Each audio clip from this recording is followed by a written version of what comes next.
2026 chegou, Três Tapinhas ainda está aqui e tudo sobre o UFC 324 agora. Três Tapinhas.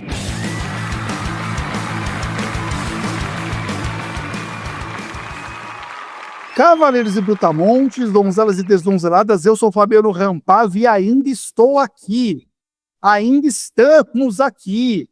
Né? O UFC 324, o primeiro UFC na Paramount, Três Tapinhas está aqui ainda, firme e forte. Né? E a maior luta desse evento, para mim, a maior luta deste evento, Amanda Nunes e Kayla Harrison caiu. E aí, o que sobrou? Ainda segue um super evento? A gente vai descobrir. Lembrando que nessa edição de Três Tapinhas, teremos 2 quadros novos. Um substituindo o Espinho na Garganta e um quadro pensado especialmente para Igor Meloto lá no final do programa. Um quadro novo, um quadro que nem o Meloto sabe o que é. A gente não pode adiantar para você o que é esse quadro, porque nem o Meloto sabe, ele vai descobrir junto com vocês um quadro em que a gente vai testar os poderes de Meloto. Nem ele sabe o que é. Então, por favor, já deixe o seu like, ele é muito importante para a gente. Compartilhe esse vídeo com um amigo ou uma amiga. Você que está vindo do YouTube, sempre muito bem-vindo. Você que está vindo do Spotify, né? Temos o Caminhoneiro, sempre nos ouvindo no Spotify. O Barbie sobe o episódio do Spotify só para o Caminhoneiro assistir. Barbie, trabalhador, visceral, aqui de Três Tapinhas. E vamos falar de UFC 324.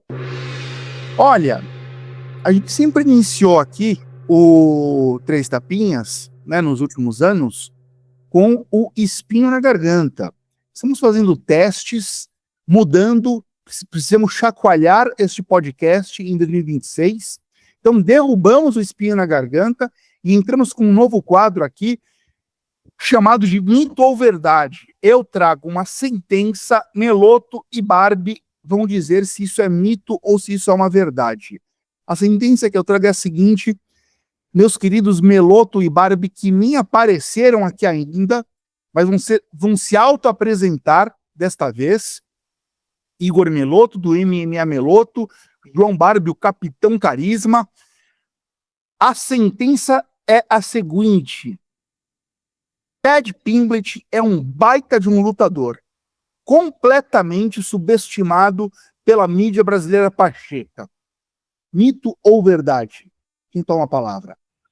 Cara, eu vou falar porque eu acho que não é verdade. Também conhecido como mito. É mito. É mito. É mito isso aí, porque eu acho que a galera tá reconhecendo que ele tem potencial, tanto é que ele é favorito nas casas de apostas. A galera tá reconhecendo que ele contra o Gate, né? Então eu acho que ele não tem essa desconfiança toda, assim. Não. Então é verdade. É mito, eu vou ler de novo, você não prestou atenção, senhor Meloto. Paddy Pimblett é um baita de um lutador completamente subestimado pela mídia brasileira ou pacheca. O que está em xeque não é se ele é subestimado pela mídia brasileira ou pacheca, porque ele é. Ele é. Eu quero saber se você concorda que ele é um baita de um lutador. Ou se você acha que, de fato, ele é um aventureiro, ele é muito favorecido pelo UFC e só tá aí por causa disso. Tá, as duas coisas, assim, ó, tudo bem, tá? Pode ser que seja mesmo subestimado pela mídia. Só que ele tem habilidades, cara. Ele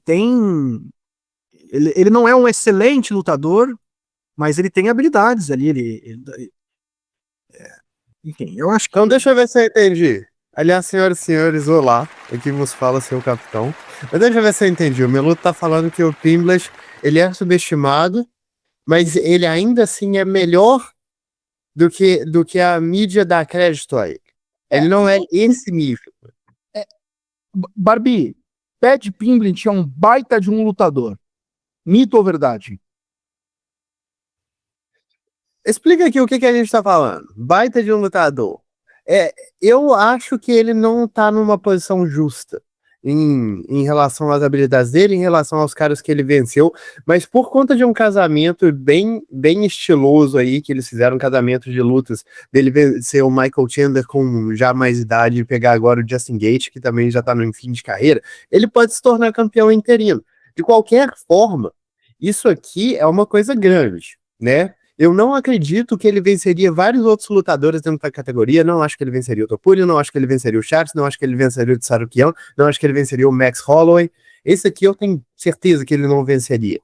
Mas, ainda assim, tipo assim, você não vencer o top 4 da categoria é uma coisa tão terrível assim?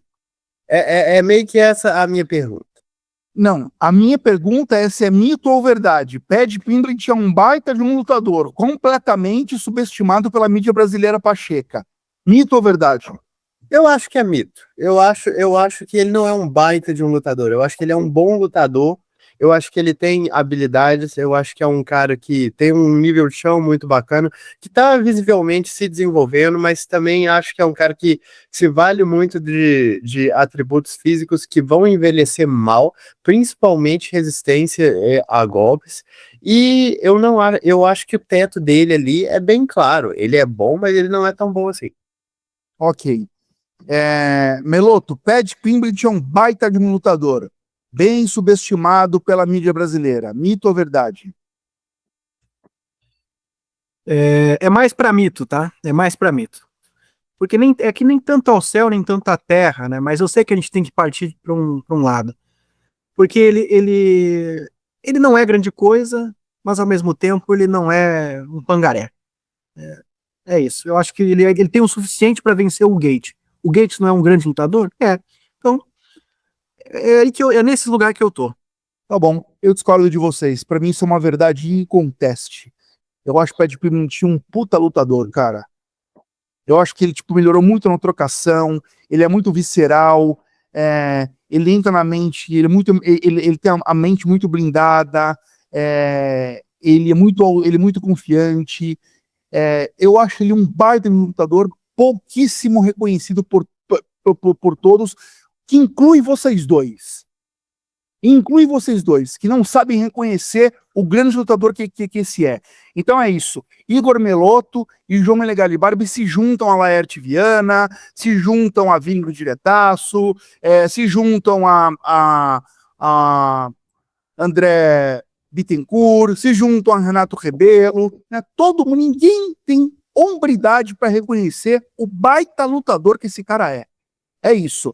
Que bom que existe nessa internet brasileira Fabiano Rampazzo. Que bom. Segunda sentença. Segunda Não, não. sentença. É que se você quer ir para esse lado da loucura, nós vamos.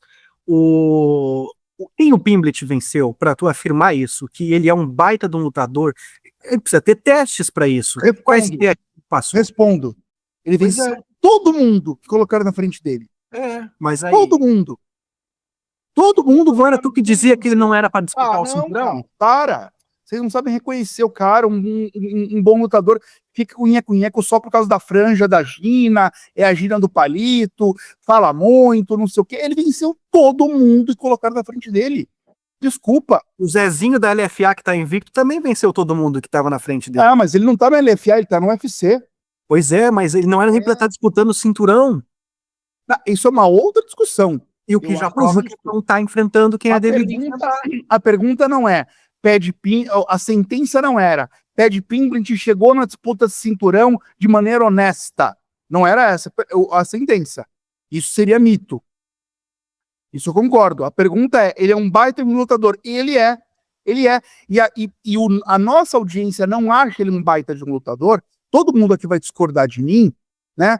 Com exceção a alguns visionários que tem aqui, mas a grande massa vai discordar de mim, porque vocês corrompem a cabeça do fã brasileiro. Não. Falando Você pontuou a luta dele contra o Gordon pra quem? Você me fala agora. pro Gordon. Tá aí. Tá aí. Essa é uma análise muito subjetiva, rapaz. Eu faria um comentário completamente diferente sobre Isso não anula ele ser um baita de um lutador e ele ser subestimado pela mídia, Barbie. Esse é meu Você mas anula no sentido que uma grande parte do que você tá falando é ele venceu todo mundo. E aí você não acha que ele venceu todo mundo.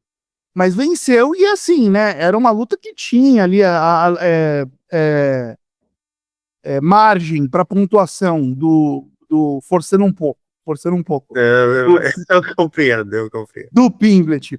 Bom, vamos à segunda sentença, que é: Alex Poitin não seria favorito contra Valdo Cortez Acosta nos pesos pesados. Mito ou verdade? Começa, Meloto. Não, é mito.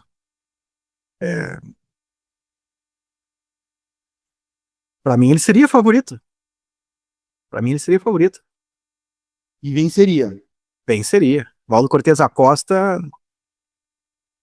tá num nível bom para peso pesado hoje da categoria, mas o Poitin, mais uma análise subjetiva aqui completamente. Para mim ele tem nível para ganhar e seria favorito. Tem nível para ganhar e seria favorito. Uma mãozada ali do Valdo Cortez Acosta. Outra, um cara muito maior que o Poitin. Lembrando, Poitin peso médio, na frente do Valdo Cortez Acosta. E aí, Barbie? Chutes baixos, né, Barbie? Chutes baixos, né? Não, eu acho que é mito também. Tipo assim, o Valdo Cortez da Costa, ele é decente no que ele faz, né? O que ele tá ganhando fama recentemente é justamente porque ele tá conseguindo grandes viradas, né? Fazendo aquelas lutas que ele tá tomando knockdown, tomando dedada no olho, sendo semi-nocauteado, volta, nocauteia o cara, pá! Excelente, né? Mas só que aí você vai testar queixo contra o Poitin. Eu entendo que o cara é peso pesado, ele tem muita resistência, mas eu não acho que ele teria nenhuma vantagem em aspecto algum contra o Poitin.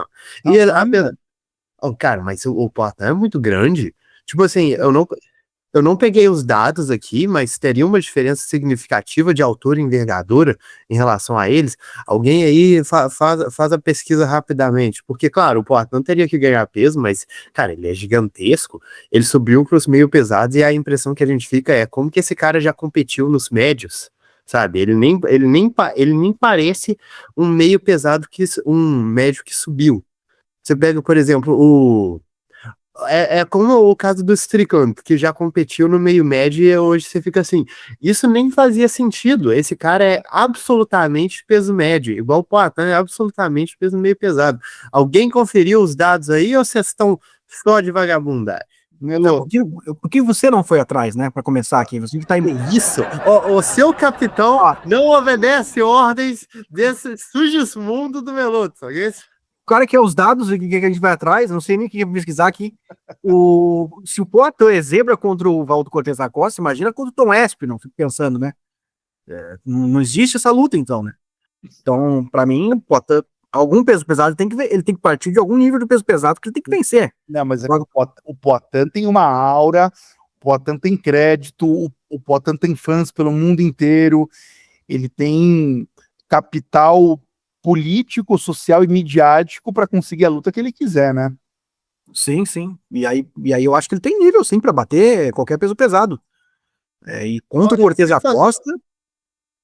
Ó, eu fui fazer o trabalho que o folgado do Meloto não foi. Mal soldado, hein? Vai lavar privado. Vai lavar privado. O Poitin tem exatamente a mesma altura, teria vantagem de 2 centímetros de envergadura. Novamente, eu já falo aqui que isso não tem uma correlação direta com você se adaptar bem ao peso, mas o Poitin, ele é um cara que preenche bem o peso, sabe? É um meio pesado que eu acho que ele não teria muitos problemas de subir pro peso pesado, eu não acho que ele sofreria muita indiferença de poder. Eu acho que não seria um caso tipo assim, subiu e subitamente virou mão de pantufa. E eu acho que ele é um cara mais técnico, eu acho que ele é um cara mais bem comportado, eu acho que ele é um cara mais testado. Eu colocaria ele como favorito ali, tranquilo. Então deixa eu dar mais uma sentença aqui de mito ou verdade para vocês. Poitin será favorito ou seria favorito ou será favorito contra Ciryl Gane. Mito ou verdade? Você quer que uma previsão do que as casas de apostas vão dizer, é isso? E você traz a sua opinião também, por favor. Tá bom. Previsão, eu acho que ele vai ser zebra. Por leve margem contra o Cyril Gane. E eu tô indo nessa linha também. Eu acho que ele. Acho que o Cyril Gane acaba sendo o favorito, porque é um nível técnico, não vou dizer igual, mas próximo. E o Gane tá mais adaptado. Eu tô indo no palpite mais lógico. Aí é mais o cara que tá já adaptado ao peso. É um nível muito próximo, mais próximo do que seria do Valdo Cortez Acosta contra o Poitin. E o Gane, ao contrário do Poitin, tá adaptado ao peso. Né? Contra o Cortez Acosta, eu dava esse benefício da dúvida pro Poitin. Beleza, não sei como ele vai se comportar, mas eu acho que ele vai ser superior. Mas contra o Gane eu já não tenho essa certeza. Aí eu vou de Gane mesmo. Vocês vão achar maluco o que eu vou falar, mas eu quero ouvir o Barbie primeiro. Barbie. Sabe qual que é o negócio? Eu acho também que o Poitin seria zebra contra o Gane e esse seria o meu palpite, muito por conta de um fator que influenciou muitas lutas ao redor dessa dinastia do Poitin e do Adesanya, que é basicamente que eles têm um estilo tão voltado para o chute baixo que quando eles pegam um dos raríssimos lutadores dentro do MMA que conseguem defender chute baixo, eles parecem meio que metade do lutador, né? Foi o caso do Adesanya contra o próprio Poitin, que não estava conseguindo trocar com a mesma desenvoltura porque ele não conseguia chutar. Também foi o caso do Adesanya e do Poitin contra o Blachowicz. Não conseguiam chutar porque o Blachowicz defende ativamente chute baixo, sabe? E é uma coisa que complica muito o jogo dele. E o Cyril Gane, eu acho que é o único cara dos pesos pesados que ativamente defenderia os chutes baixos do Poitin, né? Então, faria ele ser mais restrito em termos do que ele poderia utilizar. Claro que o Poitin ainda teria muitas chances. Eu não acho que seria uma luta pouco competitiva de forma alguma, mas eu palpitaria no Cyril Gane, eu imagino. E ele tem um mínimo de grappling ali, né? Já finalizou algumas lutas no UFC, o Gane, apesar que o Gane foi... Mano, o Poitin levaria o Gane pro chão e abusaria dele. Será? Eu acho que o Gane, ele não é 100% leigo no show como a gente acha. E essa da movimentação essa da movimentação é uma grande verdade que tu trouxe. O Gane, ao contrário do Cortez Acosta, não ia ficar plantado. Vocês vão me achar maluco, mas se eu fosse fã do Poitin, coisa que eu não sou, se eu fosse fã do Poitin, eu teria mais medo do Valdo Cortez Acosta do que do Cyril Gane. Eu acho que na distância, numa luta longa, o Poitin janta o Cyril Gane. Janta. E o Valdo Cortez Acosta, meio vaca louca, me dá mais medo. O Poitin tem um queixo vulnerável. Não vou te achar louco por isso, não. Não acho que tu seja louco.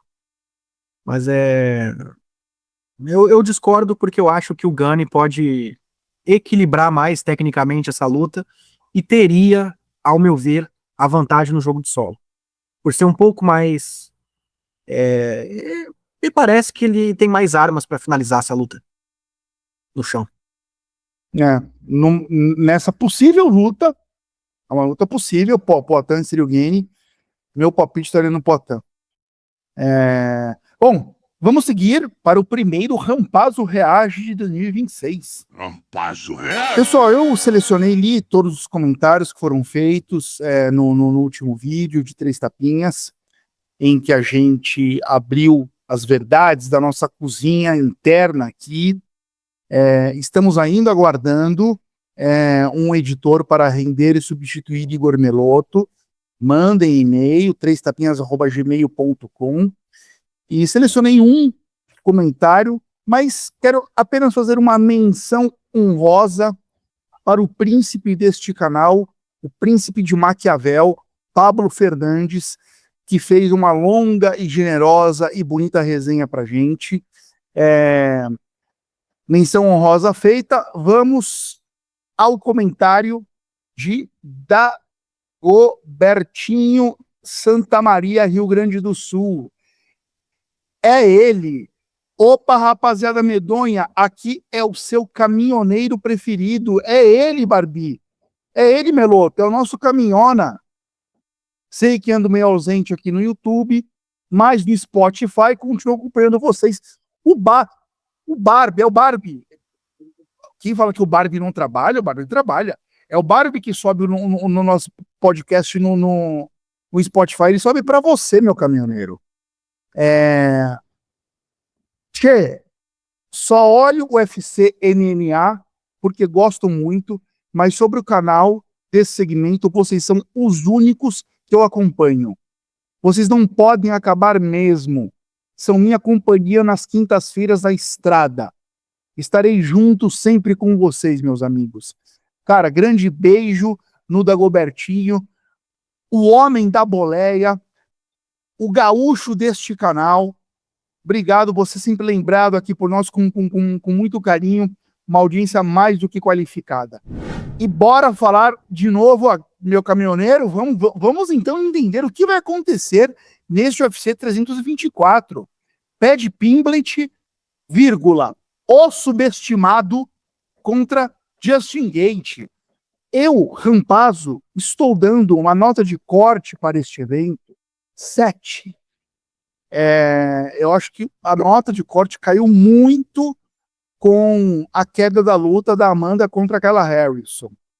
Continua um card bom, com lutas legais, nota 7 não é ruim, mas está faltando uma disputa de cinturão verdadeira, né? Que cinturão interino mais mequetrefe esse, e tem umas lutas legais ali, mas que não justificam uma nota maior do que 7, na minha opinião.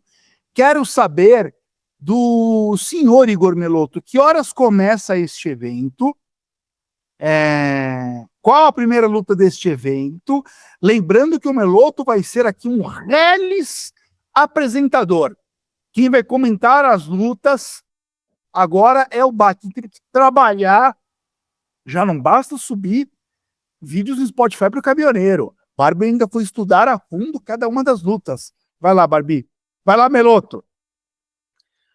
Pois é, o evento previsto para começar às 19 horas e a primeira luta que o nosso Barbie vai analisar é o Adam Fugitt contra o Ty Miller.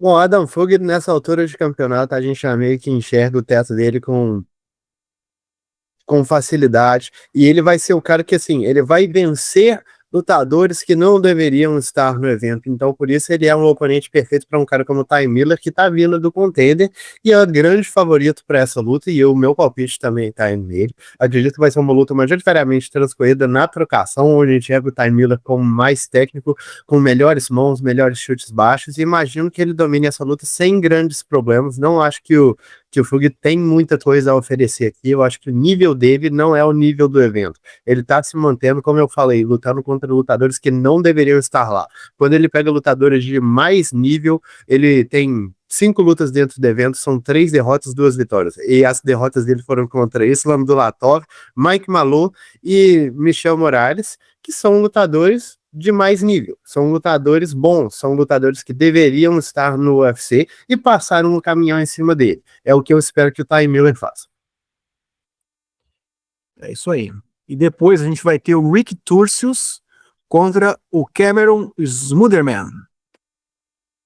Bom, Rick Turcios entrou no UFC e se tornou rapidamente um dos meus lutadores favoritos. Aí depois ele desaprendeu todo o estilo dele de luta, porque ele era um cara bem maluco, assim, das ideias, né? Era um cara de guarda alta, trocar pancada, ser quedado, raspar, tentativa de finalização. Era um cara, assim, bagunça, né? Vamos fazer a luta virar uma bagunça e tentar nadar de braçado. E foi por conta disso que ele acabou sofrendo as derrotas que ele sofreu. Ele vem tomando mais knockdown nas lutas, né? Que é uma coisa que, com a baixa defesa dele, a gente já deveria esperar que isso fosse começar a acontecer em algum momento, e está acontecendo. Na última luta ele foi dominado pelo Bernardo Sopage, sem muitos problemas. Também foi dominado pelo Raul Rosa Jr., porque ele não tem uma grande defesa de quedas. Está enfrentando aí o Cameron Smotherman, que também está vindo de 2 derrotas. Os dois estão vindo de 2 derrotas. Pode ser uma possível demissão aqui pro perdedor. Cameron Smotherman teve uma ótima estreia no evento. Depois ele foi controlado no wrestling pelo Rick Simon, pelo Serri Sidney. É uma luta que vai transcorrer mais na trocação, onde eu enxergo o Cameron Smotherman com uma vantagem de capacidade atlética, tem boas joelhadas, tem boas mãos, tem bons chutes, sem o risco aqui de ser quedado, porque o Rico Turcios muito raramente toma a iniciativa de levar o adversário para o solo, eu acho que ele vai fazer essa vantagem atlética, essa vantagem de potência, contar muito contra o adversário. Eu imagino que seja uma luta bem interessante, como eu falei, eles não vão estar lidando contra um oponente que vai tentar jogar no ponto fraco deles. Eu acho que os dois vão jogar no ponto forte um do outro, onde eu enxergo o Cameron Smoothman prevalecendo. Pois então, depois a gente vai ter o invicto Josh Rocket, peso pesado, agora do lado de peso pesado, cara figurão esse Josh Rocket aí, vai estar enfrentando o Denzel Freeman. E aí, Barbie? Meloto, só lembrando que você pode meter seu bedelho na luta que você quiser, tá bom? A sua opinião sim, muito qualificada, você conhece muito dos lutadores do UFC, a responsa tá com o Barbie, mas você sinta-se livre aí para discordar, concordar, acrescentar alguma coisa quando quiser, tá? Vai lá, Barbie. Cara, Denzel Freeman tá vindo aí de uma das piores lutas do UFC, que foi a única luta que ele fez dentro do evento, uma vitória em cima do Marek Bulo, uma luta muito fraca em termos de que transcorreu na trocação, tá enfrentando aí o Josh Rocket, que o UFC tá querendo realmente promover esse cara, né, porque ele fala bastante, ele tem toda aquela posição de All-American, de vou defender meu país contra os imigrantes, sei que lá, mas ele também é um super atleta, né, é um boçal, mas é um super atleta para a categoria aí dos pesos pesados, um cara que já competiu no futebol americano. E, assim, as lutas que ele fez, a luta que ele fez no Contender Series, que ele jogou o adversário para tudo quanto é lado e massacrou no ground and pound, a luta que ele fez dentro do UFC, que ele deu 2 knockdowns em 1 minuto, mostram pra gente que existe uma diferença atlética aí muito grande entre ele e a maior parte dos possíveis oponentes. Então, eu imagino que essa vai ser uma vitória muito tranquila pro Josh Rocket, da forma que ele quiser. Ele pode vencer essa luta trocando, eu acho que o caminho mais seguro seria levar a luta pro chão e trabalhar por lá. Como eu falei, existe uma diferença atlética aqui muito grande. Um cara é muito mais rápido, um cara é muito mais forte do que o outro. Bom, depois a gente vai ter o Michael Johnson. Meu Deus, o Michael Johnson tá vivo ainda. Esse cara tava no TUF 12. Vai estar enfrentando o Alexander Hernandez. Aos 39 anos, o Johnson. E aí, Barbie, será que ele vai se manter no UFC? Esse cara aí, mais uma vitória pra ele?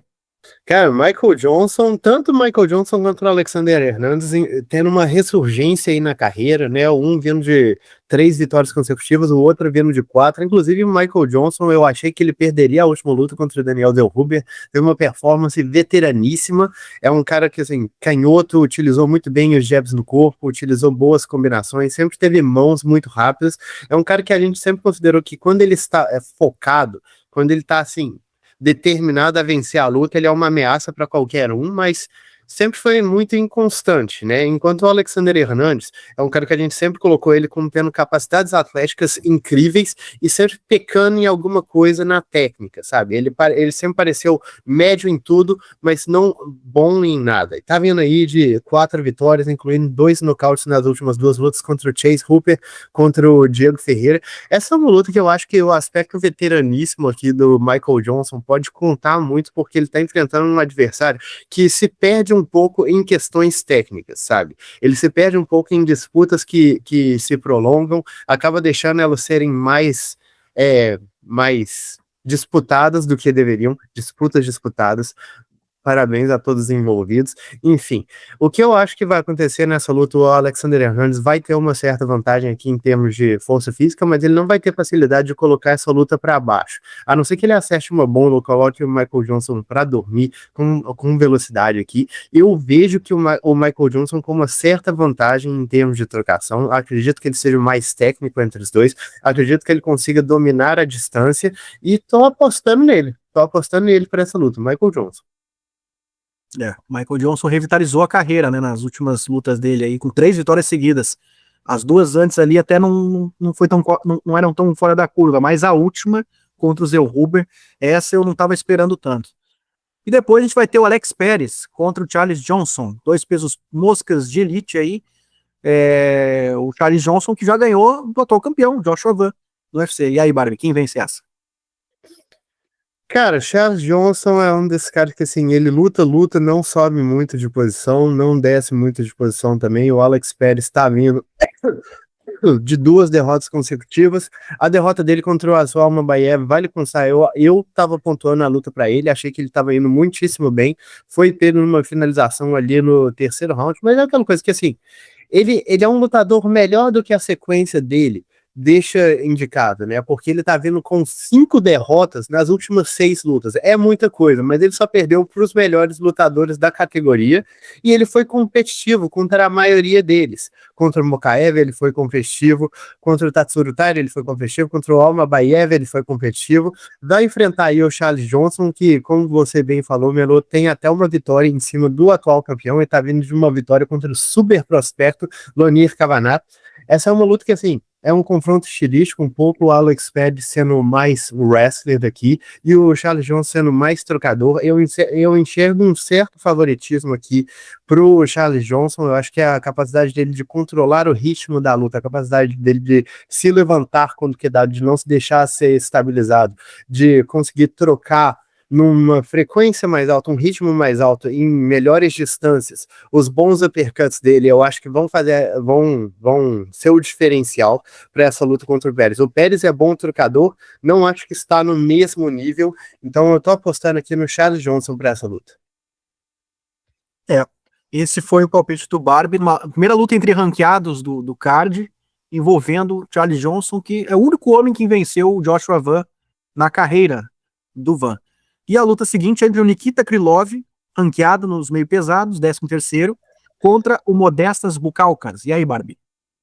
Nikita Krylov tá vindo aí de 2 derrotas acachapantes e eu vou ser sincero que para mim essas 2 derrotas meio que fecharam o caixão em cima. Pegaram muito mal, né, Barbie? Nossa senhora, cara. Derrotas terríveis, terríveis. Tipo assim, você viu a derrota pro Dominic Reyes. Beleza, que é o Dominic Reyes, ele é um bom lutador, todos sabemos disso, mas como a luta foi, com o Krylov partindo pra cima dele, todo aberto, tomando uma bombaça na cara. Depois perdeu pro Bogdan Guskov. Eu vou ser bem sincero com você, Meloto, eu não vejo nada no Guskov. Eu acho ele medianíssimo. Eu acho que ele é um cara só de mão pesada. E o fato dele ter passado um caminhão em cima do Krylov, nossa senhora, pra mim, O Guskov é o Kate Jardine da atualidade aí.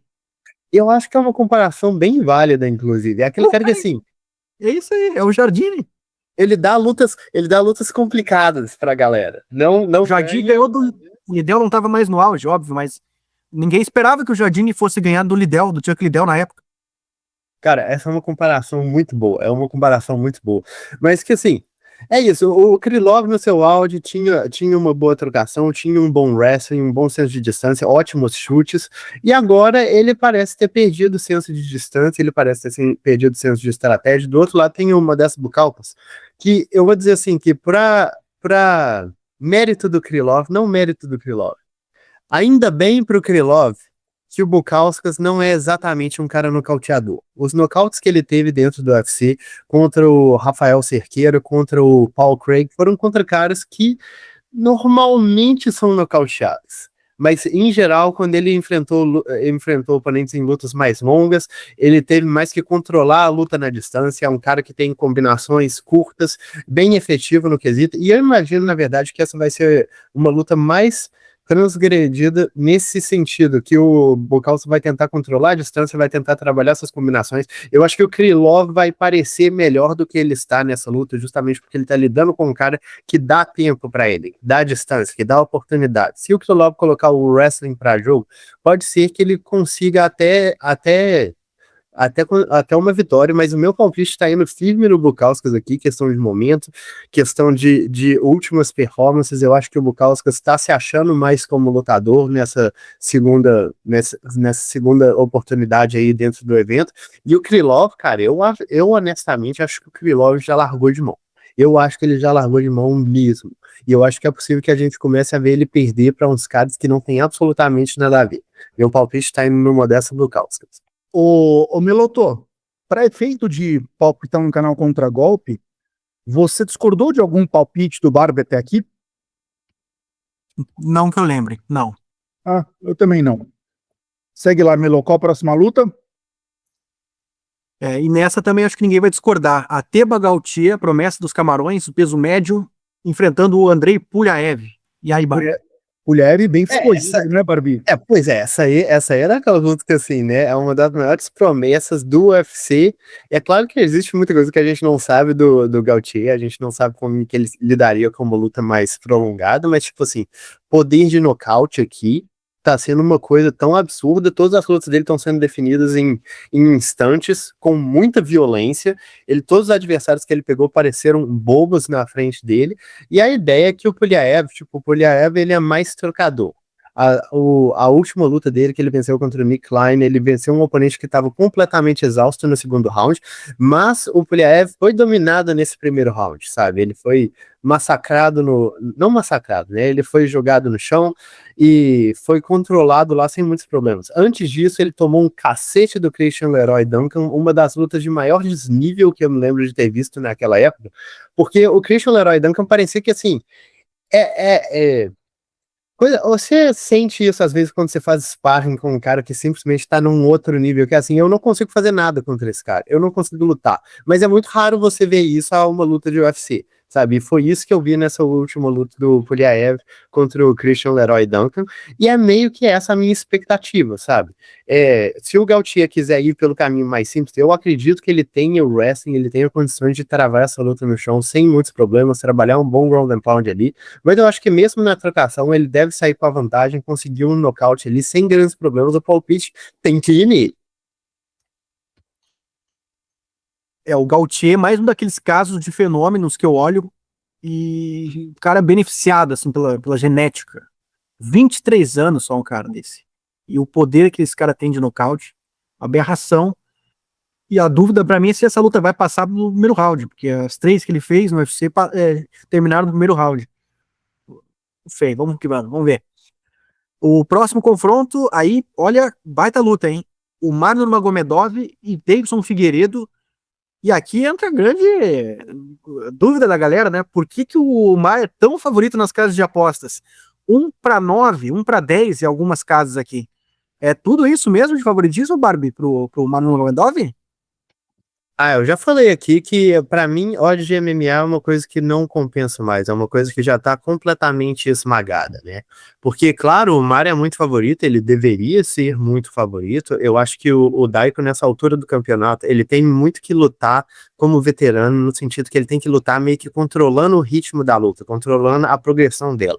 E você vê isso muito na luta dele contra o Montel Jackson, né? Que foi uma luta com poucos golpes, foi uma luta com pouca interação, foi uma luta que o Daiko venceu justamente limitando o que o oponente poderia fazer. E, tipo assim, o Omar é exatamente o contrário disso, né? É um cara extremamente ativo, extremamente dinâmico, que muda de nível com facilidade, joga o adversário no chão, pega as costas, sabe? Tem controlado os adversários com muita perícia. Então, eu acho que ele deveria ser muito favorito mesmo, mas o Daiko tá pagando 9? 9? Meu amigo, aí é a possibilidade de cair um meteoro. É a possibilidade do cara tropeçar no caminho do octógono. Não é a possibilidade dele fazer igual o Brian Ortega fez e se lesionar na apresentação. Ou a possibilidade mais possível aqui, que é do Daiko só acertar uma mão usada, né? Porque, beleza, eu não acho que é o que vai acontecer. O meu palpite está indo muito firme no mar. Mas, bicho, pagando 9, é o Davidson Figueiredo ali, sabe? Ele é bom em tudo. Ele fez 5 rounds com o atual campeão da categoria. O Petr Yan chegou a dar knockdown em cima dele. E, tipo assim, foram 5 rounds que, apesar do domínio do Petr Yan, foi luta, sabe? Teve competição, teve golpe trocado. O que eu acho aqui que pega muito pro Daiko em relação a como que o casamento opera é justamente a questão do ritmo, que o Daiko precisa que a luta transcorra e que o Mar simplesmente não vai seguir. Eu acho que o Mar vai operar numa velocidade, num volume que o Daiko não está confortável. Eu acho que vai ser uma luta similar à que foi a luta contra o Cory Sandhagen, não a luta do Daiko contra o Cory Sandhagen, que ele vai simplesmente, tipo, ficou sem saber o que fazer diante do volume, ficou sem saber o que fazer diante das ameaças vindas de todo lado. Eu imagino que vai ser uma luta transcorrendo nesse sentido, e eu acredito que o Mar indo pelo caminho seguro das quedas, o Davidson não tem muito como resistir ele não. Então meu palpite está indo no Mar. Esse favoritismo é favoritismo de um cara da posição do Mar enfrentando um estreante, né? Um ex-campeão, um cara que tá bem ranqueado ainda como o Davidson, número 6, um nível alto ainda, com esse valor de odd, realmente é impressionante. E essa é a última luta do card preliminar, né? É isso mesmo, preliminar ainda. Mas agora, vamos pro principal, que começa às 23 horas, na hora de Brasília, e a primeira luta entre o Arnold Allen e o Jean Silva. E aí, Barbie? Mais uma vitória pro Jean? Rumo ao cinturão? Uma coisa que eu acho interessante nessa luta e na carreira do Jean Silva em geral é que, bom, como todos sabemos aqui, não existem tantos canhotos na população humana quanto existem destros. Você sabe disso, meu Lu? É, o próprio UFC mostra isso, né? Porque a gente vê muito menos canhotos do que destros. Exatamente. Curiosamente, a maior parte dos lutadores que o Jean Silva pegou eram canhotos. E aí criou-se muito uma ideia de que o Jean Silva luta melhor contra canhotos, porque você vê muitas armas dele, sabe? Ele gosta dessa base espelhada, ele gosta de colocar o gancho de esquerda por fora do pé da frente do adversário, e ele gosta muito de alinhar esse direto também, são coisas que ele faz bem. O E, Diego tipo assim, Lopes é canhoto? o quem? O Diego Lopes? Não, e o Jean Silva perdeu. Pois é, e aí? Pode ter algo aí, né? O Mas, que engrandece a tua tese.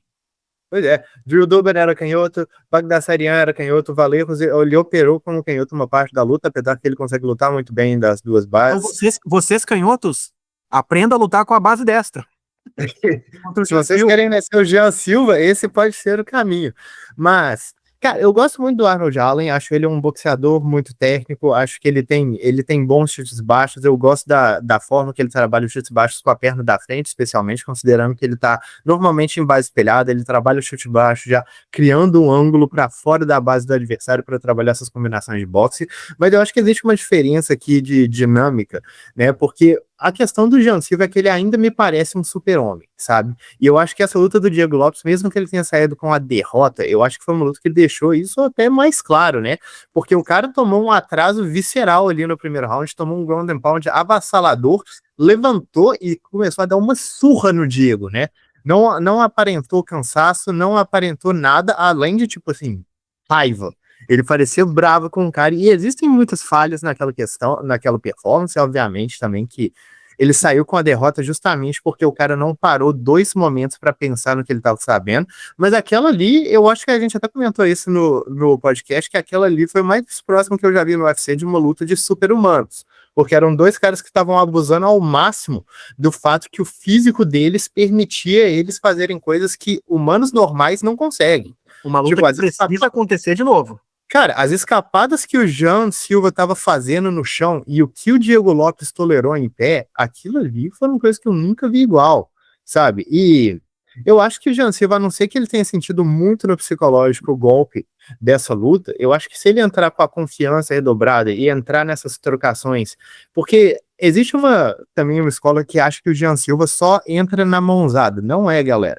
Ele tem bom boxe, ele tem um gancho de esquerda muito bacana, ele tem ótimas cotoveladas, ele tem ótimos chutes baixos e ele tem um timing excelente. Eu acho que é isso que ele vai fazer com o Arnold Allen. Vai ser aquela coisa que existirão trocas de golpes, mas o Jean Silva sempre vai estar machucando o Allen e o Allen não vai estar machucando ele. Eu imagino que o Jean Silva vai conseguir, inclusive, um outro nocaute aqui nessa luta contra o Allen. Eu acho que o Allen nunca foi nocauteado, viu? Nunca foi. Pois é, Pereira, então, o meu palpite está no Jean Silva por nocaute. Primeiro cara aí vai nocautear, então, se for. Ô, Barbie, deixa eu perguntar uma coisa pra você com relação a essa luta. Você acha que as odds estão corretas? Pagando aí até 3,20 pro Arnold Allen em caso de vitória? Eu colocaria a odd um pouco mais equilibrado do que isso, mas acho que a expectativa é mais ou menos nessa mesmo, porque o Allen, cara, ele é muito bom, mas o teto físico dele, que ele já demonstrou algumas vezes, questão de um cansaço, questão de um queixo que não sustenta, na minha expressão, uma falta de poder de nocaute, sabe? Isso aqui já apareceu algumas vezes na carreira dele, sabe? Você vê as lutas dele contra o Max Holloway, contra o Movsar Evloev, ele foi muito bem contra o Evloev, mas é aquela coisa que você assiste essas lutas e você pensa assim, o cara entregou tudo que ele podia entregar e ainda assim não foi o suficiente. Certo, mas deixa eu fazer uma pergunta para você. Preto no branco, tá? Jean Silva contra Evloev. Quem vence? Contar que eu nunca pensei nessa luta. Meloto, Jean Silva contra Evloev. Quem vence? Evloev. Evloev. Jean Silva contra Max Holloway. Quem vence? Nos penas? Sim, É. claro. Jean Silva. Meloto. Eu vou com o Jean também. São as duas derrotas que o Arnold Dowling tem. Eu acho essa luta mais equilibrada do que vocês estão achando. O Dan Hooker ganharia do Jean Silva, Barbie? E espero estar errado, porque eu adoro o Jean Silva. Aí um exemplo de um brasileiro que eu torço muito. Que eu adoro ele. O Dan Hooker foi nocauteado pelo Arnold Allen. Uma vitória que me surpreendeu. A forma como foi. Dan Hooker nos penas, ele morreria para muita gente. Muita gente. Nossa, O cara exagerou, né, na queda. que ideia foi aquela? O cara deve acordar à noite hoje ainda se chutando. Mas vamos lá, segue o baile, Nelô. Bom, vamos pra Natália Silva contra Rose Namajunas. E aí, Barbie?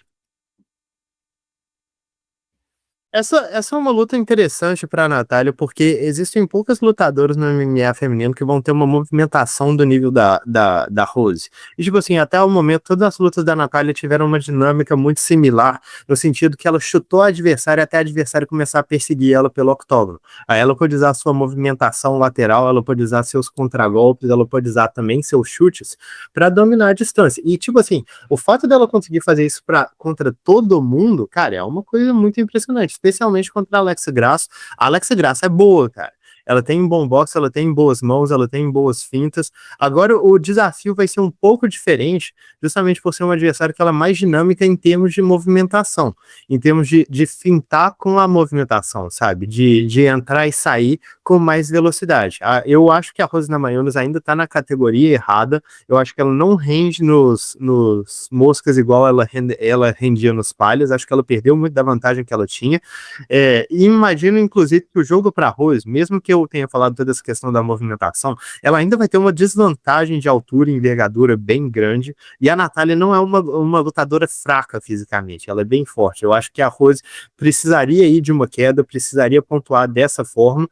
Eu acho complicado não ver a luta voltando para a mesma dinâmica da Natália, muito por conta dessa questão da altura, da envergadura e dos melhores chutes que ela traz, porque você tem que pelo menos levar risco para a Natália nesse termo de chutes, se você quer que ela não comece a só recuar e fazer você ter que perseguir ela pelo octógono, sabe? Você tem que levar uma ameaça para ela na distância, e eu não acredito que a Pose tenha as armas para levar esse tipo de ameaça a ela. Vai ser um desafio diferente. Eu acho que o primeiro round, inclusive, vai ser muito intrigante nesse aspecto, né? Porque vai ter que lidar com a movimentação, vai ter que lidar com a ameaça de quedas, e essas duas coisas combinadas são coisas que a Natália nunca teve que lidar antes dentro do UFC. Mas eu imagino que ela passe por mais esse teste aí. E, cara, essa é uma luta desnecessária. A Natália tá dando um passo para trás. Ela deveria já estar disputando o cinturão. Sejamos bem sinceros aqui. Eu não sei por que o UFC casou essa luta. Não deveria ter casado. Meu palpite tá indo na Natália. É isso que eu ia comentar também, cara. Passo pra trás tremendo, assim. Me parece que ela quis isso mesmo, sabe? Pra não ficar tempo sem lutar. Porque era pra ela ser a próxima a disputar o cinturão já, né? Era pra ter feito isso antes da própria Zhang Weili, né? Que eu fui a favor dessa luta, mas ao mesmo tempo fiquei... Não gostei muito. O resultado me fez... Me arrependi. Não era pra essa luta ter acontecido. E me chamou a atenção o favoritismo da Natália, bem grande. 4,30 aí, algumas casas de apostas, pagando pra vitória da Rose. 1,25 pra Natália.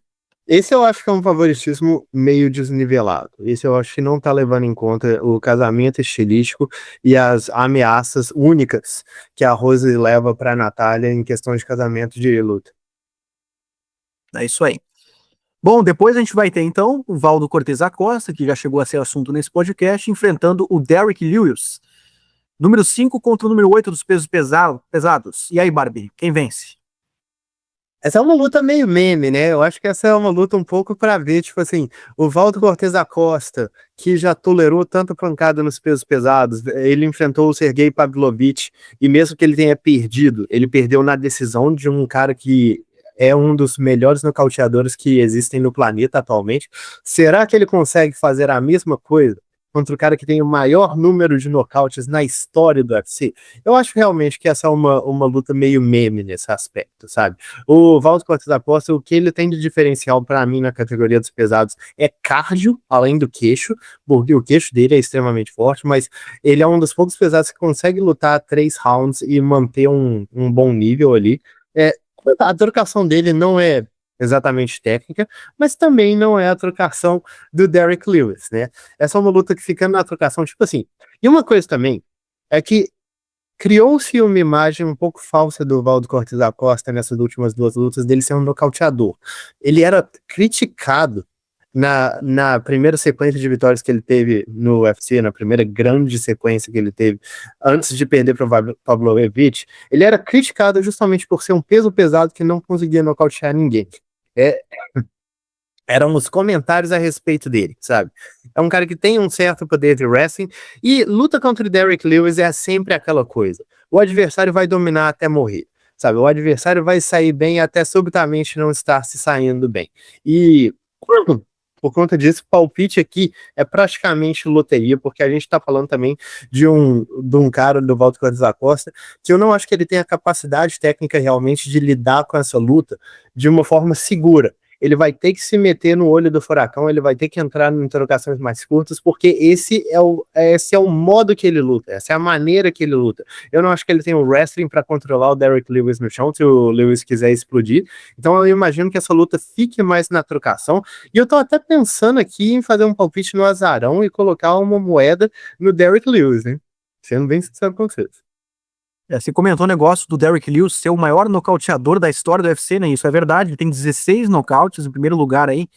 Segundo colocado, Matt Brown com 13, Vitor Belfort com 12, e aí tem uma galera ali com 11, 10, 10.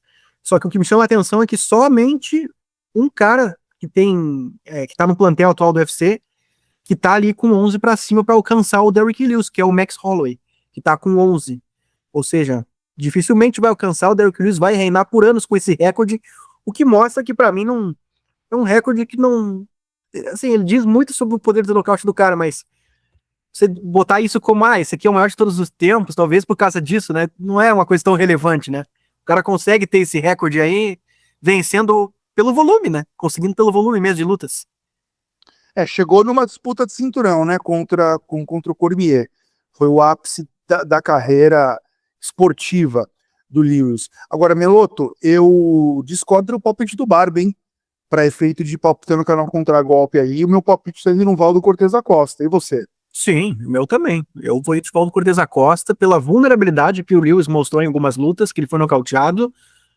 Valdo Cortez da Costa por nocaute. Essa luta dificilmente passa do primeiro round por causa desse estilo kamikaze do Derrick Lewis. E aí a gente chega num Common Event, Sean O'Malley contra Song Yadong, que honestamente, para mim não seria o Common Event, né? Acho que tem lutas mais relevantes aí do ponto de vista competitivo. Mas o Sean O'Malley, né? Um queridinho do UFC. E aí, Barbie, qual que é a tua análise, o teu palpite para essa luta? Muito equilibrada, hein? Eu acho que existem alguns pontos que fazem essa luta ser equilibrada, mas eu não acho que ela vai ser. Tipo assim, Você acha que o O'Malley vai jantar o Song Yadong? eu acho que em termos de trocação, o Sean O'Malley tem um estilo muito bacana pra jantar o Song Yadong. E o Song é meu garoto, sabe? Desde que ele estreou no UFC, eu tava assim, esse moleque vai longe. E de fato ele foi longe, mas eu também tenho a sensação que ele parou, e não é por uma questão física, ele é provavelmente um dos melhores atletas que existem no peso galo atualmente. Talvez o melhor atleta, então, assim, de bater rápido, bater forte, conseguir conservar o gás, força física, talvez ele seja o melhor. Entre os homens, ele é o melhor chinês que eu já vi. Entre os homens. E existem 1 bilhão deles, né? E quando eu bati o olho nele, eu já falei isso, porque eu vi que ele tinha um boxe muito bonito de se ver, muito técnico.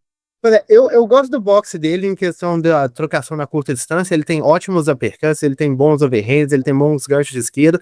O problema pra mim é que ele tem uma dificuldade muito grande em controle espacial, que é onde eu acho que vai pegar pra ele nessa luta, né? Porque todas as lutas que ele perdeu contra o Kyler Phillips, por exemplo, cara, o Kyler Phillips, ele dançou no octógono, né? Ele tava circulando e o Song Yadong parecia assim, eu não faço a menor ideia de como fazer esse cara parar e trocar porrada comigo, sabe? Ele parecia muito, ele parecia até tonto nesse sentido, né? Tava rodando o octógono atrás do Kyler Phillips e pensando, bicho, mas ele não quer trocar soco. O que eu faço? Que eu faço? E é essa perspectiva que eu ainda acho que pega um pouco pro Song Yadong. Ele tem outros problemas aqui, eu acho que como um cara que treina na Team Alpha Male, ele entra muito naquela questão de, ele tem uma defesa de quedas ruim, mas ele se vale de conseguir se levantar, sabe? E ele faz isso muitíssimo bem, mas eu acho que o que pega mais pra essa luta é justamente porque o Sean O'Malley é possivelmente um dos melhores caras da categoria inteira em termos de movimentação defensiva pelo octógono, sabe? Em termos de conseguir controlar a área e fazer o adversário andar na direção dele para trabalhar golpes. E como é fácil deduzir aqui, eu acho que o Song Yadong vai perseguir o Sean O'Malley pelo octógono e será atingido por vários contragolpes. O que eu acho que pode equilibrar essa luta, inclusive é só uma declaração, né? Eu basear a análise em declaração é uma coisa meio chula, mas é porque eu vi uma declaração falando que o Song Yadong está se preparando para fazer wrestling para essa luta, que na minha opinião é o caminho certo para ele, porque ao invés dele tentar conseguir fazer uma coisa que ele nunca fez contra um dos caras que melhor se movimenta pelo octógono no mundo, na categoria D, é melhor que ele faça alguma coisa que esse cara tem como ponto fraco, né? Que é o wrestling. O Sean O'Malley não defende bem quedas, ele não se levanta muito bem, ele prefere fazer guarda do que se levantar. E o Song Yadong já foi capaz algumas vezes de controlar os adversários dele no chão quando ele resolveu tomar essa iniciativa. A capacidade atlética do Song Yadong, o fato dele tolerar muita pancada, o fato dele ser muito rápido, podem fazer essa luta ser mais competitiva do que eu tô falando em pé, mas eu acredito que tem uma vantagem aqui significativa pro Sean O'Malley. O meu palpite está indo nele, torcendo contra, mas o meu palpite está indo no Sean O'Malley. Contra o Corey Sandhagen, se eu não me engano, ele nem tentou quedar o Corey Sandhagen, né, o Yadong Song, que ali foi o grande teto que eu vi dele, que seria uma arma, né, o Corey Sandhagen tem um pouco dessa vulnerabilidade também. E o Rampazzo, como eu vi o Rampazzo comentando que essa luta não era para ser como main event. Rampazzo, quem é que é o atual campeão do peso galo? O campeão peso galo é o Piotr Yan. Aí, ó. Olha aí, ó. O O'Malley vencendo, Casa Branca precisando de um americano, fazendo Tem a luta. Só faltava essa. Sabe, a luta contra o Corey Sandhagen, inclusive, foi um exemplo muito claro disso, porque depois de um primeiro round que o Corey tava tipo assim, oh meu Deus, esse cara é rápido, o que eu faço? Ele começou a, toda vez que o Yadong aproximava, ele só metia o cotovelo na frente, sabe? E o Yadong tava trombando no cotovelo dele, sabe? É esse tipo de coisa que eu imagino que vai acontecer nessa luta contra o O'Malley, que ele vai começar a trombar nos golpes, ele vai caminhar na direção das porradas. E Barbie, chegamos então aqui à luta principal do evento. De um lado, Paddy Pimblett, o subestimado, do outro lado, Justin Gaethje, um lutador excitante, caótico, mas que eu não sei o que está fazendo numa disputa cinturão interino. Pelo amor de Deus também, hein? Bom, fale primeiro dele, Barbie. Quais qualidades você reconhece no Paddy Pimblett, por favor, meu capitão? Que é isso, meu patrão? Eu reconheço muitas qualidades no Paddy Pimblett. Eu só não acho que, tipo, para um cara que tá prestes a possivelmente segurar um cinturão interino, eu acho que o caminho dele foi muito bem regrado, sabe? Eu acho que eles foram muito capazes, muito cirúrgicos nos casamentos de luta. Porque o Rampazzo, ou ele é uma lenda, um melhor de todos os tempos, ou ele é um pangaré, entendeu? Não tem como ter o meio termo. Mas que o Paddy Pimblett, ele entrou no UFC sendo basicamente um jiu-jiteiro com muito queixo, tipo assim, e isso foi uma coisa evidente desde a primeira luta dele contra o Luigi Vendramini, que ele tomou umas pancadas em pé, conseguiu se recuperar. Ele é um cara muito grande para a categoria, né? Muito forte também. e acabou vencendo por nocaute. Tem uma mão decentemente pesada, mesmo que não tenha a melhor trocação. E o que eu gostei, o Rampazzo falou aqui da melhora do Pimblett na trocação, e eu de fato concordo que ele melhorou, e ele melhorou, mas eu acho que muito interessante, ele melhorou principalmente no aspecto estratégico, que ele não tá mais entrando em trocação de mão na média para curta distância, que é onde todos os erros de fundamento dele aparecem, né? Você vê a luta dele contra o Gordon, ele tava entrando o tempo todo na trocação da média para curta contra um cara bem mais baixo do que ele. E tava sendo atingido por gancho de esquerda porque ele sempre deixa o queixo muito alto, ele não se protege corretamente. Então agora o que ele tá fazendo é chutando baixo, o adversário chega perto, ele tenta meter a joelhada, coloca a luta para baixo, trabalha com o ground and pound, o chão dele sempre foi de alto nível. Ele faz isso tão bem que contra o King Green, ele conseguiu chutes baixos que incomodaram o oponente a ponto que o Green iniciou o grappling, né? O Green foi para a queda, foi pego num triângulo e foi finalizado enquanto tinha o braço quebrado ali. Eu ainda não acho que o Pimblett seja todas essas coisas em termos de capacidade técnica, principalmente em termos de trocação, mas ele tem feito um trabalho muito bacana, fortalecendo onde ele pode melhorar e dificultando o adversário chegar numa área que ele não tem muito controle. Sendo um cara normalmente mais alto, mais forte do que o adversário, ele não precisa entrar na distância, a não ser que seja para quedar. E eu acho que você tem um cara que é praticamente inocauteável em pé, que tá querendo ficar na distância, e quando você entra, ele te coloca para baixo, começa a trabalhar ground and pound, cara, o controle posicional do Pimblett é muito bom. Ele é muito bom no quesito. Quando o Chandler tava por baixo na montada, eu tava tipo assim, meu pai do céu, mas que atraso que esse rapaz tá tomando, sabe? O Chandler é bom no solo, ele é bom. E o cara foi pro solo 2 vezes, ele, tipo, lutou com o Charles 2 vezes, não foi finalizado, sabe? Foi pego na costa, o Charles fechou o cadeado, mas não achou nada lá. O Pimblett causou dano. Isso aqui é uma coisa diferenciada que ele faz, sabe? Eu acho que é um casamento estilístico aqui muito interessante para ele, mas sendo bem sincero com vocês, ao que eu vi do Pimblett até agora, ele tá meio que dependendo do estado atual do Justin Gaethje, digamos assim. Mas a gente vai falar mais disso depois. E Barbito, temos do outro lado o Justin Gaethje, lutador preferido do Vini Diretaço. E qual o estado atual do Justin Gaethje, Barbie? Ali é pedra, porrada e bomba, é trocação, é maluquice, tem um ótimo background no wrestling, o Justin Gaethje.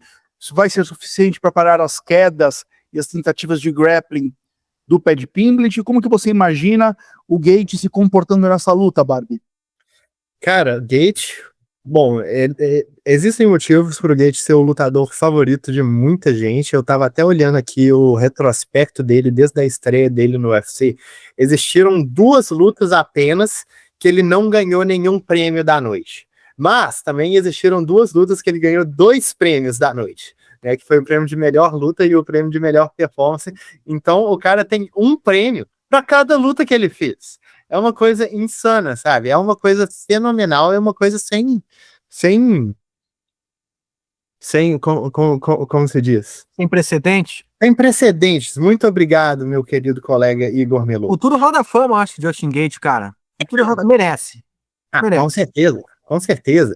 E tipo assim, tá vindo aí de uma boa vitória contra o Rafael Fiziev, uma revanche entre os dois, e uma luta que foi extremamente disputada. O Gaethje acertou lá um knockdown, conseguindo, a partir de um pêndulo, entrou com um uppercut muito bem, que é uma coisa que ele faz muito bem. O Gaethje, ele entrou no UFC como um lutador de pressão, e ele se tornou cada vez mais um contragolpeador, um cara com ótimo timing, e tipo assim, parecia realmente que ele... É interessante como ele se tornou muito averso a umas coisas que ele gostava muito, né? Porque ele antes prevalecia no caos, ele gostava muito disso, de quando isso acontecia, da pressão, da troca de golpes, e depois, quando ele se tornou contragolpeador, ele resolveu que ele não gostava mais da pressão, que é um motivo que você vê porque o Charles venceu ele, justamente porque o Charles estava colocando ele no clinch e o Gaethje queria sair de lá a todo custo. Saiu sendo atingido por golpes, foi levado a knockdown, e então o Gaethje contragolpeador, o problema do Gaethje contragolpeador sendo bem sincero com vocês, é que ele não prepara muito os contragolpes, sabe? Ele não deixa ali a isca pro adversário tentar entrar na distância. Ele meio que fica esperando o adversário entrar de qualquer forma. É por isso que quando você vê que ele pega um cara tipo o Max Holloway, que é um cara que finta bastante, que é um cara que ataca o corpo, ataca a perna, ataca a cabeça, ele fica meio confuso a respeito do que exatamente eu tô contragolpeando. Mas é um cara de mão muito pesado, é um cara de chutes baixos muito fortes. Eu falo muito de chutes baixos. Esse caixa tem muita gente que chuta baixo bacana, hein? E é um cara que, assim, nos melhores dias, o Gaethje gostava muito de pegar a cabeça do adversário, trabalhar o boxe sujo, e ele fazia isso com muita potência. Ele fazia isso com muito sucesso também. Inclusive, o knockdown que ele deu no Max Holloway, eu acho que foi através de um golpe desses. E eu acho que ele tá recebendo aí uma chance. Perdão. É uma oportunidade de título meio que por serviços prestados. Sejamos bem sinceros, não só por serviços prestados, mas também por casamento estilístico. Porque para mim não faz sentido algum que ele esteja na frente do Max Holloway. Sabe, o Max Holloway acabou de vencer, ele venceu também o Dustin Poirier, e quem tá recebendo a oportunidade é o Gaethje. Não faz sentido que ele esteja na Empresário forte também, né? Acho que conta um pouquinho. Empresário forte também, acho que conta um pouquinho. Não faz sentido também que ele esteja na frente do Armando Sarukian, mas essa não faz sentido nenhum mesmo. Mas eu acho que isso aqui resume muito bem. O problema do Gaethje também, ele toma muitos golpes. E é por isso que eu falo assim, o estado atual do Justin Gaethje. Porque, cara, ele já se meteu em mais guerras do que qualquer pessoa, sabe? E ele não é um cara jovem, ele tá com o quê? 36, 37 anos de idade. É um estilo que envelhece mal. E o fato dele ainda estar lutando em alto nível, mesmo depois de todas essas guerras, é quase um milagre. Mas, cara, isso começa a pegar. Ele tá com 37 anos já. 37 anos de idade, bicho. Ele já era pra estar mais decadente até. É o que eu tô falando, é quase um milagre que ele ainda esteja competindo no nível que ele esteja, mas é uma velhice que, assim, vai chegar, e vai chegar abruptamente. E Barbie, e o palpite tá indo em quem? E como que essa luta vai... Como que essa vitória vai se dar? Eu imagino quem será o seu palpite. Você imagina? Porque eu não tenho certeza. Mas eu acredito realmente que a respeito do que vai acontecer nesta luta, eu acho que o Justin Gaethje no seu auge, ele teria um jogo bem complicado para o Paddy Pimblett, sendo um cara que chuta baixo muito bem, sendo um cara que tem um bom timing para pegar as reações do adversário, tem um bom timing para pegar as investidas deles. O meu problema atual com o Justin Gaethje é que eu acho que ele espera muitos golpes, eu acho que ele já tomou muito dano na vida, e eu não tenho certeza como que ele vai defender as quedas. Ele, na verdade, não pegou muitos caras que fizeram esse tipo de investida contra ele. A carreira dele é praticamente contra trocadores, né? Você vê que ele pegou, tipo, um cara como o Michael Chandler, e o Michael Chandler quedou ele, inclusive foi uma super queda. O Justin Gaethje tem lá seu background de wrestling, mas não foi uma coisa que apareceu muito ao longo da carreira dele. Então, o que eu fico imaginando dessa luta é que o Gaethje vai ter absolutamente seus momentos, ele vai acertar muitos golpes, ele vai acertar bons chutes, mas eu acho que ele vai ser quedado em algum momento. Eu vou ser sincero, eu tô confiando muito em termos de estrela aqui. Estrela do Paddy Pimblett, porque estrela é uma coisa que eu acredito. É uma coisa realmente que eu acredito, sabe? Foi o caso do Borrachinha contra o Romero, que a galera tava assim, esse cara não vai nem dar luta dura contra o Romero, e eu tava falando, eu acho que ele vai, só por estrela, sabe? Só porque o cara parece estar com uma confiança no auge. E a impressão que eu tenho a respeito do Paddy Pimblett é essa. Eu acho que numa luta com o Paddy Pimblett no melhor nível que a gente já viu, o Dustin Gaethje no melhor nível que a gente já viu, eu acho que essa luta não seria nem competitiva. Inclusive, eu acho que seria uma luta interessante para o Justin Gaethje voltar às raízes e tentar colocar pressão, sabe? Tentar cortar o espaço do Paddy Pimblett, colocar ele contra a grade e forçar esse momento de trocação. Porque o Paddy Pimblett está conseguindo ficar na distância, chutando baixo, justamente porque os adversários estão querendo contragolpear ele, mas ele não está mais querendo ser agressivo. Se o Justin Gaethje conseguir fazer isso, se ele fizer esse tipo de estratégia, eu acho que ele tem uma ótima chance de, inclusive, conseguir um nocaute, porque o Paddy tolera muita pancada, mas, cara, o Justin tem mão de marmita, sabe? Mas eu tô achando que ele vai ficar mais na distância, ele vai tentar esperar, e ele vai eventualmente ser quedado e massacrado, então o meu palpite vai ficar no Paddy Pimblett. Bom, como vocês podem imaginar, esse é o meu palpite também. Seria o seu também, Meloto? Voto vencido.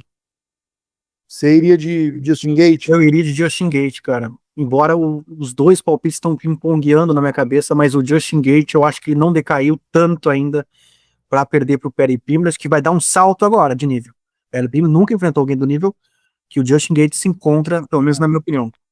Eu reconheço que é uma luta equilibrada, que o Justin Gate é um lutador melhor, um grande lutador, né? Isso tem uma diferença grande de idade e tamanho aí, de pujança, de momento, de estrela, como diz o Barbie. Tô indo de Pimblett também. Primeiro campo minado de 2026. Campo minado. Bom, vamos fazer um recap do placar, porque segue na frente o João Barbie, o Capitão Carisma com 21,35 pontos. Na sequência, não muito distante, pode até dar para ultrapassar já nessa, acho que não. Eu, Rampazzo, 17,01. E na sequência, não muito distante, opa, não, é muito distante. É muito distante. Como assim? Tá o Meloto com 10,06.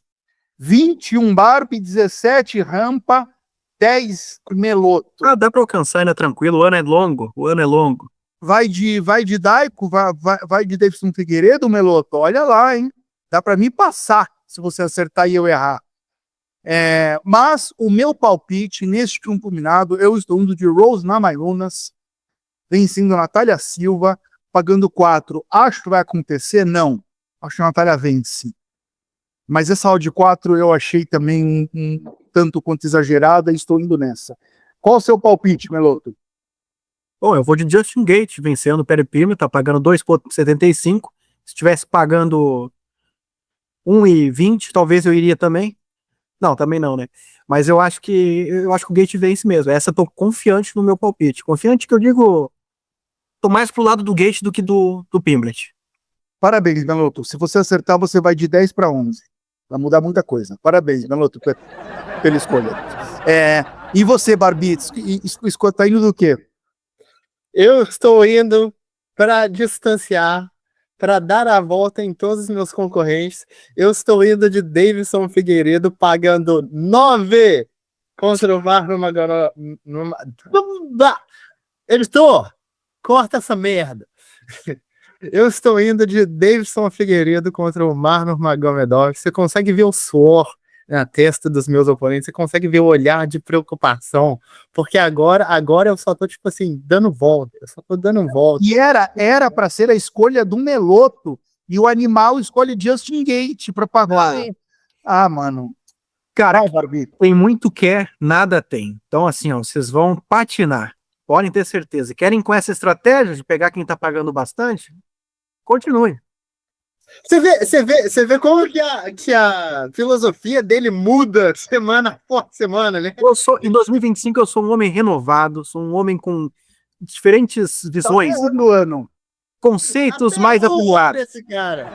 Errou, mano. Meio ano eu tô acertando, né? Tá feia a coisa mesmo. Bom, realmente, cara, olha, se o Barbie acerta essa, cara, aí, assim, é papo de já fazer o Pix, hein? Mano, já tô vendo na cotovelada do Daiko entrando aqui, na cara do Mar, só abrindo um corte, o médico interrompe. Você tinha escolhido essa, cara. Mas viu? Eu ainda falei pra você antes. Os caras querem que eu vou na dos inimigos, pelo amor de Deus, né? Vai até o final do ano essa competição, né? Ou ela vai zerar no meio do caminho, vocês mudaram a regra? Não. Não é até o final do ano, não. Mas eu da regra. Ela faz um ano. Termina lá por maio. Depois eu vou ver direitinho. Bem que a gente poderia dar uma estendida, né, esse ano aí, pra emparelhar com os ciclos naturais da vida. Eu topo. Mas não acho justo. Claro que vocês topam, é óbvio que vocês topam. Mas eu não acho justo. Aqui eu venci, durou um ano. Vamos manter as regras e a tradição. Bom, chegamos agora no novo quadro feito especialmente para Igor Meloto, um quadro que não requer estudos prévios, que não requer tempo dedicado, tempo investido, nada disso. Meloto nem sabe desse quadro, o Meloto nem recebeu esse roteiro, não sabe o que vai acontecer, e vocês vão descobrir agora, junto com ele, junto com o Igor Meloto, que quadro é esse. O nome do quadro é Pai Meloto, o viúvo de Mãe Diná. Neste quadro, que será simples e rápido, eu e Barbie vamos nos alternar escolhendo um evento do UFC, da história do UFC, dos 324 eventos do UFC. E o Meloto tem que dizer qual foi a luta principal deste evento com as mãos assim, para provar que não está dando Google. Com as mãos assim, para provar que não está buscando. Rapidamente, o Barbie vai fazer uma pesquisa enquanto eu converso com o Meloto aqui e confirma se o Meloto acertou ou não. E a gente vai ter um placar de acertos e erros ao longo dos meses aí. Se o Meloto não for bem, a gente vai pedir desculpas públicas para vocês e vamos encerrar esse quadro e trocar outro, porque a gente, Três Tapinhas, não nasceu para passar vergonha na internet. Tá? Então vamos lá. Vamos lá. Mão pro alto, Meloto. Ó, tá aqui, ó. Podem ver, ó. Tá aqui, ó. Eu nem sabia do quadro. Rostinho, mais perto do rosto, isso. Mão pro alto. Muito bem. Começo eu. Meloto, qual foi a luta principal do UFC 255?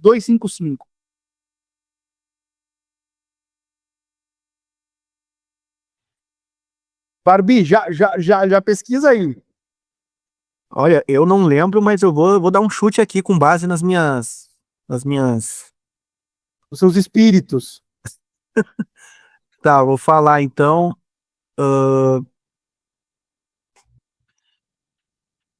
Volkanovski contra Coreano Zumbi. Não! Foi Davidson Figueiredo contra Alex Pérez. Ah, agora que eu me situei. Foi em dezembro de algum ano aí. Um erro para Meloto. Puta que pariu.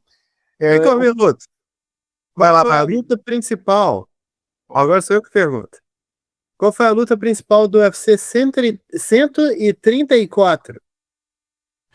Anderson Silva e Yoshikami. Mano, mas como é que esse cara faz isso, bicho? Ah, não, essa aí tava mais na memória mesmo. Ele acertou. Ele acertou fácil.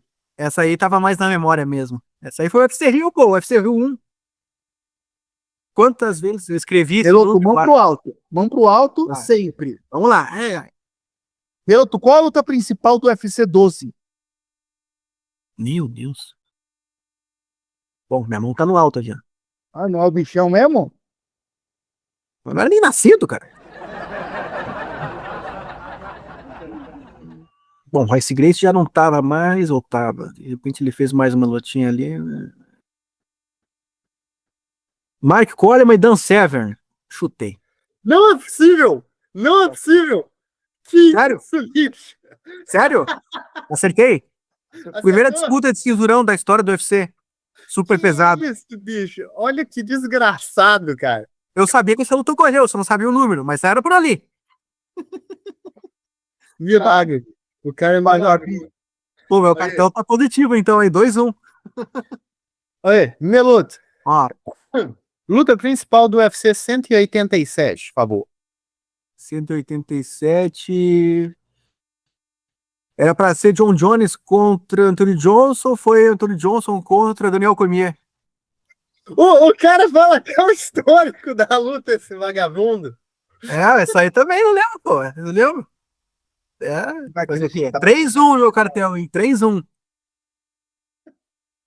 Vai lá, manda mais, manda mais. Pai Meloto, a bola tá aqui, ó. É a bola de cristal do passado, né? Não sei se existe isso. Pra não prever o futuro, pra lembrar do passado. Nossa, eu escrevi isso. Eu vou mudar. Tá muito fácil isso aqui. Tá, quer mudar as regras agora no meio do jogo? Não, eu mudei o meu aqui. Eles estão vendo que não vai ser fácil me ganhar. É vocês que tem que essa luta, essa disputa entre nós aqui, ó. Se eu errar, vocês Vamos pro pontuam. alto. Vamos pro alto. Luta principal do UFC 130. 130. 130.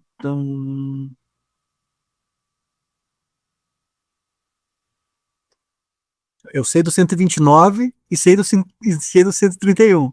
Você não vai acertar nunca. Mas do 130. 129? 129 eu sei, do 131 eu sei.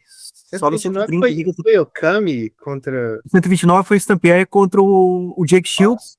É verdade, foi Do 131 foi o Cigano contra o Cowring. O 130 foi o Rampage contra o Matt Hamill. Puta merda, bicho. Meu Deus do céu! Faz isso, bicho. 4-1, 4-1. Vai lá, Barbie, a sua última. Ah, tô lutando no Daguestão. Tô lutando no Daguestão. Vou encher meu cartel. Meloto foi pro Daguestão e foi esquecido lá. Meloto, luta principal do UFC 99. Vanderlei Silva e Rich Franklin. Peraí, que eu nem consegui pesquisar isso ainda. Vanderlei Silva e Rich Franklin. Meloto, porra. Alemanha. Bicho, mas como é que esse cara faz isso? Ele ainda acertou o país. Sim, pô. Que isso, Meloto? Primeiro evento da história deve ser na Alemanha. Inacreditável. Quem liga pra ser o primeiro evento da história da UFC? Se eu não me engano, Caio Velasquez estreou nesse evento. Cavaleiros e Brutamontes, donzelas e desdonzeladas entenderam porque o nome do quadro é Pai Meloto, o viúvo da mãe de Ná. Entenderam? Bom, placar parcial de Pai Meloto. Meloto 5 acertos. Rampaz e Barbie com 1 por conta de um erro do Meloto. Muito bem, muito bem. Este é o novo quadro. Comentem aqui o que vocês acharam da mãe de nazice de Meloto, se vocês sabiam disso, que absurdo que é isso. E chegamos para o embalamento dessa primeira edição de Três Tapinhas em 2026. Barbie, você tem tapinha de despedida, meu amigo?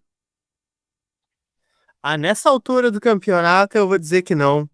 Eu estou na paz. Não aconteceu muita coisa nos esportes de combate. Se eu for dizer alguma coisa, é só que o desinteresse do Dana, ou do chefão da organização, pelo UFC em geral, tá parecendo cada vez mais notório. E é uma coisa que, assim, até eu poderia dar um tapa na cara dele por conta disso, até deveria, porque vagabundagem, mas é isso, né? O cara casa as disputas de cinturão, todo mundo reclama, ele chega na internet e fala, não assistam então. Tipo assim, o cara acabou de fazer um acordo de TV multimilionário e ele tá diretamente falando pra galera não assistir o produto se eles não estão satisfeitos com o casamento, sabe?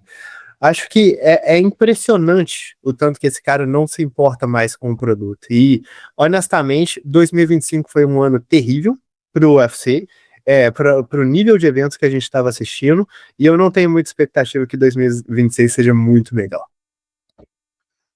Meloto, e o senhor tem tapinha de... O Barbie, no final das contas, deu um tapa na cara do Dana White. E o senhor, Meloto? Começou o ano previsível, né, Barbie? O meu vai ser um tapa na cara de quem tá criticando a Kayla Harrison. E assim, eu não sou daquele cara que tem aquela teoria da conspiração, sempre que qualquer lesão ali, qualquer cancelamento de luta é porque o cara correu, o cara saiu fora. E eu vi muita gente fazendo isso, criticando a Kayla, que ela não ia bater o peso, que ela tava fugindo da Amanda, sendo que ela foi atrás, ela pediu essa luta. E assim, paciência, cara, acontece. A luta foi cancelada, vai ser remarcada, provavelmente, né? Eu não sei vocês, mas eu não gostaria de ver Norma Dumont contra Amanda agora. Eu acho que poderia dar ruim pra Amanda, aí essa luta contra a Kayla não iria acontecer mais. Eu queria muito ver a Amanda contra a Kayla. Pra mim seria a luta que eu mais estava empolgado pra esse evento. Infelizmente não vai ocorrer. Então o meu tapa vai na cara do pessoal que tá chamando a Kayla de arregona aí, porque essa luta vai ocorrer. Fiquem tranquilos.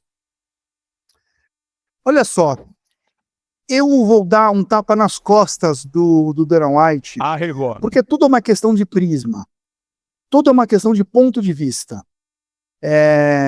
Eu poderia dar um tapa na cara do Dana White pela recém-notícia que vem sendo ventilada, ainda não confirmada, de que daguestaneses não lutarão na Casa Branca, russos não lutarão na Casa Branca, no UFC Casa Branca. Ou seja, não teremos Chimaev, não teremos Makhachev, e não teremos Piotr Yan, que faz cair muito a qualidade esportiva desse que vai ser o maior evento da história. Ah, Rampazzo, seu doido, então por que você está dando um tapa nas costas do Dana White? Eu começo o ano dando um tapa nas costas do Dana White pela história de vida dele, o que ele fez com este evento e com este esporte, que culmina, que chega nos dias atuais, em um primeiro semestre de 2026, em que teremos um evento do UFC nos quintais da Casa Branca, da morada do presidente americano. Cara, isso é inacreditável. Isso é a maior furada de bolha possível. Não tem um veículo de política da imprensa do mundo que não estará olhando para a MMA. Tem gente que não sabe o que é MMA, vai descobrir nesse dia.